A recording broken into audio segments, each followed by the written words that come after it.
ከሕዝቤም የተመረጠውን ከፍ ከፍ አደረግሁ። ባሪያዬ ዳዊትን አገኘሁት፣ ቅዱስ ዘይትም ቀባሁት። እጄም ትረዳዋለች፣ ክንዴም ታጸነዋለች። ጠላት በእርሱ ላይ አይጠቀምም፣ የአመፃ ልጅም መከራ አይጨምርበትም። ጠላቶቹም ከፊቱ አጠፋለሁ፣ የሚጠሉትንም አዋርዳቸዋለሁ። መዝሙረ ዳዊት መዝሙር 88 ከቁጥር 20 እስከ 24። በስመ አብ ወወልድ ወመንፈስ ቅዱስ አሐዱ አምላክ አመ እስራ ወሰሉሱ ለታኅሳስ በዛቲ ዕለት አዕረፈ አብ ቅዱስ መስተጋድል አባ ጢሞቴዎስ ገዳማዊ። አንድ አምላክ በሆነ በአብ በወልድ በመንፈስ ቅዱስ ስም ታኅሳስ 23 በዚች ቀን የከበረ ተጋዳይ አባት ገዳማዊ አባ ጢሞቴዎስ አረፈ። የዚህ ቅዱስ አባት ወላጆቹ እግዚአብሔርን የሚፈሩ ናቸው። የቤተ ክርስቲያንንም ትምህርት እያስተማሩ አሳደጉት። የምንኩስናንም ልብስ ሊለብስ ሽቶ ከአባቱ ዘንድ ወጥቶ ወደ አንድ ገዳም ሂዶ በዚያ የሚኖር ሆነ። በውስጧም መነኮሰ። ከዚህም በኋላ የተራቡ ድሆችን መጻተኞችን ተቀብሎ ይመግባቸው ዘንድ በገዳሙ አቅራቢያ ለብቻው መኖርን አሰበ። ከገዳሙ ወጥቶ ማደሪያውን ሠራ። እየተጋደለና እጅ ሥራውን እየሠራ በውስጡም 5 ዓመት ያህል ኖረ። የበጎ ሥራ ጠላት ሰይጣንም ከእርሱ እጅ ሥራውን ትገዛ ዘንድ በምክንያት ጋለሞታ ሴትን ወደ እርሱ አመጣ። ብዙ ጊዜም ወደ እርሱ ከመመላለሷ የተነሳ የኀጢአት ፍቅር አድሮባቸው በመብል ጊዜ በአንድነት የሚበሉ ሆኑ። ከዚህ በኋላ ከእርሷ ጋር በኀጢአት ወደቀና በኀጢአት ሥራ ውስጥ 7 ወር ያህል ኖረ። በዚያን ጊዜ እግዚአብሔር እርሷንም እርሱንም ፈጽሞ አልጣላቸውም። የሞትንም ጊዜ በምታስፈራና በምታስደነግጥ ቀን በንጉሠ ነገሥት ኢየሱስ ክርስቶስ ፊት መቆምን አሳሰባቸው እንጂ። ከዚያም ቦታ ተነስቶ ጥቅጥቅ ካለ ዱር ውስጥ ገባ። ልዑል እግዚአብሔር መርቶታልና። ከዚያም ጣፋጭ የውሃ ምንጭን ተምር አለ። በዚያም ቦታ እየተጋደለ ብዙ ዘመን ኖረ። ከዚህም በኋላ ሰይጣን በእርሱ ቀንቶ አስጨናቂ የሆነ የሆድ በሽታ አመጣበት። ከሕማሙም ጽናት የተነሳ በግንባሩ በምድር ላይ የወደቀ ሆኖ ኖረ። እርሱም ሲጸልይ ነፍሱን እንዲህ ይላት ነበረ፣ ነፍሴ ሆይ ይህ የሠራሽው የኀጢአት ፍሬ ነውና በዚህ ደዌ ላይ ታገሺ። በዚህም ሕማም 4 ዓመት ኖረ። ከዚህም በኋላ መሐሪና ይቅር ባይ እግዚአብሔር ራራለት፣ መልአኩንም ላከለት። እርሱም በእጁ ሆዱን አሸው፣ ጎኑንም በጣቱ ሰነጠቀ፣ ጨጓራውንና አንጀቱንም አጸዳ። ከዚያም በኋላ ወደ ቦታው መልሶ እንደ ቀድሞ አያይዞ አዳነው። እነሆ እንግዲህ ጤነኛ ሆንክ፣ ዳግመኛ አትበድል፣ ከዚህ የከፋ እንዳይደርስብህ አለው። በበረሃ ውስጥም እየተጋደለ 40 ዓመት ኖረ። ከዚህም በፊት በገዳም 17 ዓመት፣ በዋሻ 10 ዓመት ኖሯል። በዚህም ረጅም ዘመን ከልብስ የተራቆተ ነው። ልዑል እግዚአብሔርም የራሱን ፀጉር አስረዘመለት፣ በእርሱም በፊቱ በኋላውም ተሸፈነ። ለዚህም አባት ስለ አገልግሎቱ፣ ስለ ተጋድሎ፣ ስለ በጎ አምልኮቱ አራዊት እስከሚጎበኙትና የእግሩን ትቢያ እስከሚልሱ ድረስ ታላቅ ጸጋ ተሰጠው። እግዚአብሔርንም ካገለገለ በኋላ አክሊሉን እንደተሸከመ በሰላም አረፈ። ለእግዚአብሔር ምስጋና ይሁን። እኛንም በዚህ አባት ጸሎት ይማረን፣ በረከቱም ከእኛ ጋር ትኑር ለዘላለሙ አሜን። በዚች ቀን የእሴይ ልጅ ዳዊት ንጉሥ አረፈ።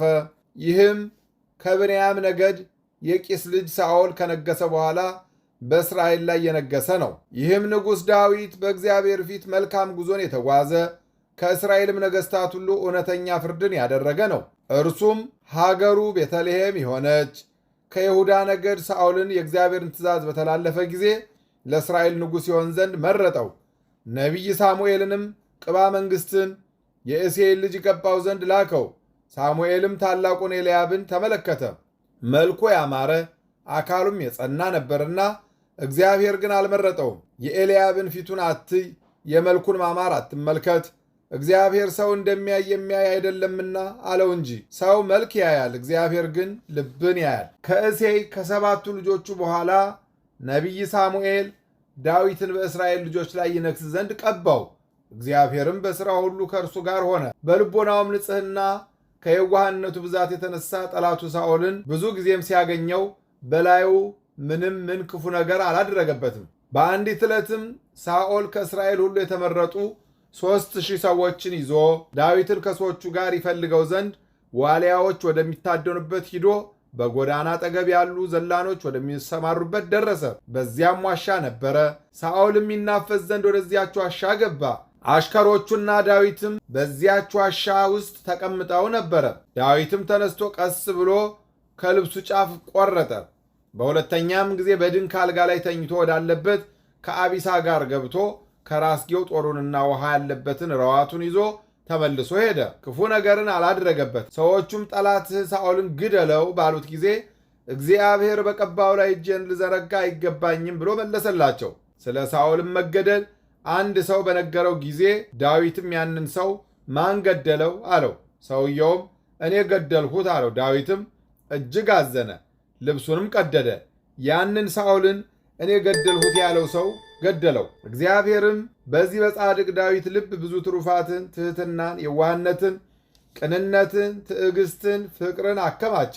ክብር ያለው ንጉሥ ሲሆን ራሱን ውሻ፣ ትል፣ እንስሳ አድርጎ ይጠራል። ስለዚህ ከምድር ነገሥታት ሁሉ ከፍ ከፍ አደረገው፣ እንዲህም ብሎ አመሰገነው። የእሴይን ልጅ ዳዊትን እንደ ልብ የሆነው አገኘሁት፣ ፈቃዴንም ሁሉ የሚያደርግ ታማኝ ሰውም ነው። እግዚአብሔር የእስራኤልን ልጆች ኢየሩሳሌምንም ስለ ዳዊት ደግነት ብዙ ጊዜ ጠበቃቸው። እርሱም ካለፈ በኋላ በነቢያቶቹ አንደበት አከበረው፣ ነገሥታትንም ከእርሱ ዘር አደረገ። እርሱም በሁሉ ዓለም የታወቀ የመዝሙሩን መጽሐፍ ደረሰ።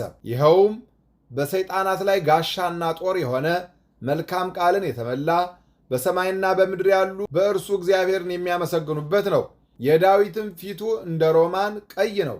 ቁመቱ መካከለኛ የሆነ አካሉም የጸና ብርቱ ነበር። ታናሽ ብላቴናም ሆኖ ሳለ እርሱ የአባቱን በጎች ሲጠብቅ አንበሳ ወይም ተኩላ መጥቶ ከመንጋው ውስጥ በግ ነጥቆ በሚወስድ ጊዜ ተከትሎ ገድሎ ከአፉ ያስጥለው ነበር። ሊጣላውን ቢነሳበት ጉሮሮውን ይዞ ይሰነጥቀዋል። ከፍልስጤማውያንም ጋር ሰልፍ በሆነ ጊዜ ብርቱ ሰው ስሙ ጎልያድ የሚባል ከጌት ሰዎች የተወለደ ቁመቱ 6 ክንድ ከስንዝር የሆነ ከኢሎፍላውያን ሰፈር ወጣ። በራሱም ላይ የነሐስ በርቦርቴ ደፍቷል፣ የነሐስም ጽሩር ለብሷል። ከእርሱ ላይም ያለ የብረቱን የነሐሱ ሁሉ ሚዛኑ 5000 ወቄት ነበረ። ከእግሮቹ ባቶችም ላይ የነሐስ ሰናፊል ታጥቆ ነበር። በጫንቃውም መካከል የነሐስ እባቦች ነበሩ። የጦሩም ዛቢያ እንደ ሸማኔ መጠቅለያ ሆኖ በላዩ ሽቦ ነበረበት። የጦሩም ብረት መጠን 600 ወቄት ነበረ። ጋሻ ጃግሬውም በፊቱ ሄድ ነበረ። ቁሞም ወደ እስራኤል ሰፈር ይጮህ ነበር፣ ከእኛም ጋር ትዋጉ ዘንድ ለምን ወጣችሁ? እኔ የኢሎፍላውያን ወገን ነኝ፣ እናንተም የሳኦል ባሮች አይደላችሁምን?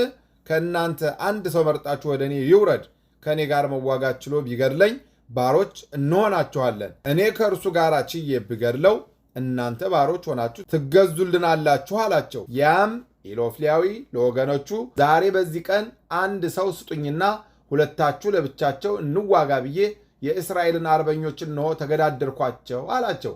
እስራኤል ሁሉና ሳኦልም ይህን የኢሎፍላውያንን ቃል በሰሙ ጊዜ ደነገጡ፣ እጅግም ፈሩ።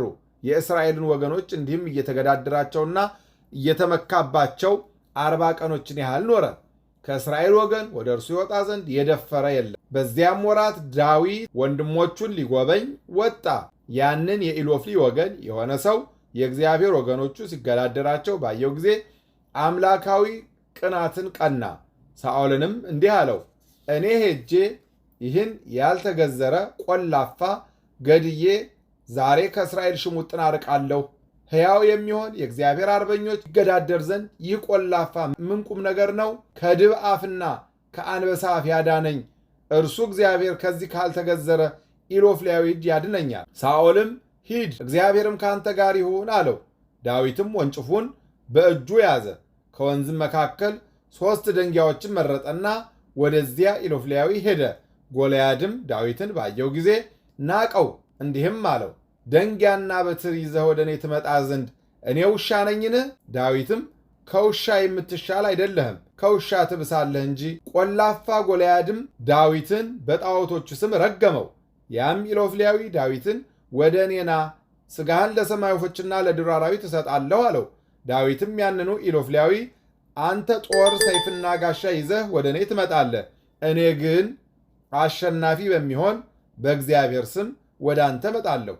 እኔ የእስራኤልን አርበኞች የተገዳደርክ አንተን ዛሬ እግዚአብሔር በእጄ ይጥልሃል፣ እገድልሃለሁም፣ ራስህንም እቆርጣለሁ። የኢሎፍሊያውያንም ሰራዊት ሬሳና ያንተን ሬሳ ዛሬ ለዱር አራዊት ለሰማይ ወፎች እሰጣለሁ። ሰዎች ሁሉ እግዚአብሔር ከእስራኤል ጋር እንዳለ ያውቃሉ። ሰራዊትም ሁሉ እግዚአብሔር በጦርና በሰይፍ የሚያድን እንዳይደለ ያውቃሉ። ድል የእግዚአብሔር ገንዘብ ነውና። ዳዊትም እጁን ወደ ድጉ ሰዶ አንዲት ደንጊያ አውጥቶ ወነጨፋት። ያን ጊዜ ኢሎፍሊያዊ ግንባሩን ገመሰው። ያቺ ደንጊያ ከግንባሩ ገብታ ናላውን በጠበጠችው፣ በምድር ላይ በግንባሩም ተደፋ። ዳዊትም ሩጦ የገዛ ሰይፉን አንስቶ ራሱን ቆረጠው። ከእስራኤል ልጆች ስድብን አራቀ። የዳዊትም መላ ዕድሜው 70 ነው። መንግሥትን ሳይዝ 30 ዓመት ኖረ። ከያዘ በኋላ 40 ዓመት ኖረ። የክብር ባለቤት ክርስቶስ በሥጋ ከመምጣቱ በፊት በ120 ዓመት ውስጥ ትንቢት የተናገረበት ዘመን ነው። በሰላምም አረፈ። ለእግዚአብሔር ምስጋና ይሁን፣ እኛንም በጸሎቱ ይማረን፣ በረከቱም ከእኛ ጋር ትኑር ለዘላለሙ አሜን። በዚች ቀን የቅዱሳን የአባ ሳሙኤል፣ የአባ ስምዖን፣ የአባ ገብርኤል የዕረፍታቸው መታሰቢያ ነው። ይህም መነኩሴ አባ ሳሙኤል ባህታዊ ሆኖ ቀርጣሚን በምትባል አገር ጎን የሚኖር ነው። በዚያም አቅራፎስ የሚባል ሰማዕት አጽም አለ። እርሱም ጸሎቱን ሲጀምር ሲፈጽምም ከአጽሙ ይባረካል ወይም ይሳለማል። ሰሊባግ በሚባል አንድ መኮንን ነበረ። ስምዖንም የሚባል ልጅ አለው። ልጁም ለሞት የሚያበቃ ደዌ ታመመ። አባቱም በልጁ ላይ ይጸልይ ዘንድ ወደ አባ ሳሙኤል ላከ። እርሱም ጸልዮ ከሞተ በኋላ አስነሳው። ያም ልጅ አባ ሳሙኤልን የሚከተል ደቀ መዝሙር ሆነ። መንኩሶም በገድል ተጠመደ። በአንዲት ቀን ውሃ ሊቀዳ እንስራ ይዞ ሄደ።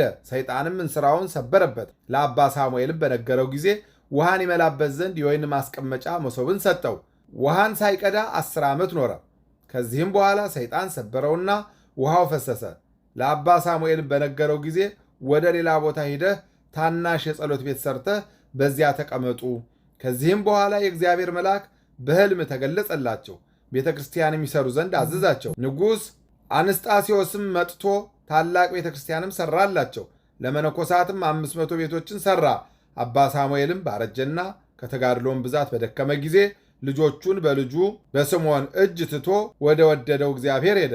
መነኮሳቱም 12,000 እስኪሆኑ ድረስ እጅግ በዙ። በዚህ አባት ስምዖን ዘመን ትንሣኤ ሙታንን የማያምን አንድ ከሃዲ ሰው ተነሳ። አባ ስምዖንም በሙት ላይ ጸልዮ በፊቱ አስነሳው። ልቡ ከመጠራጠር ባልተመለሰ ጊዜ ሁለተኛ ወደ እግዚአብሔር ጸለየ። እሳትም ከሰማይ አውርዶ ያንን ከሃዲ አቃጠለው። ከዚህም በኋላ ሸምግሎ በሰላም አረፈ። በመምህሩ መቃብርም በክብር ተቀበረ። ከዚህም በኋላ አባ ገብርኤል አበምኔት ሆኖ ተሾመ። እርሱም ትሑትና የዋህ ነበረ። በልብሱም ውስጥ ማቅና መንቆር ይለብሳል። በእግሮቹም ውስጥ ጫማ አያስገባም። በክረምትም በበጋም ወደ ቤት አይገባም። ከሰንበትም እስከ ሰንበት ይጾማል። እንጀራውንም ያለ ጨው ያለ ወጥ ይበላል። ድንቅ ተአምራትንም የሚያደርግ ሆነ። በአንዲት ዕለትም ደቀ መዝሙሩ ለእንጀራ የሚሆን ቡሆ የሚያቦኩበት ታላቅ የደንጊያ ገንዳ ወደ ገዳሙ ሊያስገቡ ሽተው ሸክም የሚረዳቸው ባጡ ጊዜ አባ ገብርኤል ሰምቶ ከሰው አንድ እንኳን በገዳም ውስጥ እንዳይቀር ለመሸከምም እንዲወጣ አወገዘ። 10,030 ያህል ሰዎች ከሙታን ተነሱ። አባ ገብርኤልም አይቶ እናንተን ያልኩ አይደለም ሕያዋኑን እንጂ አላቸው።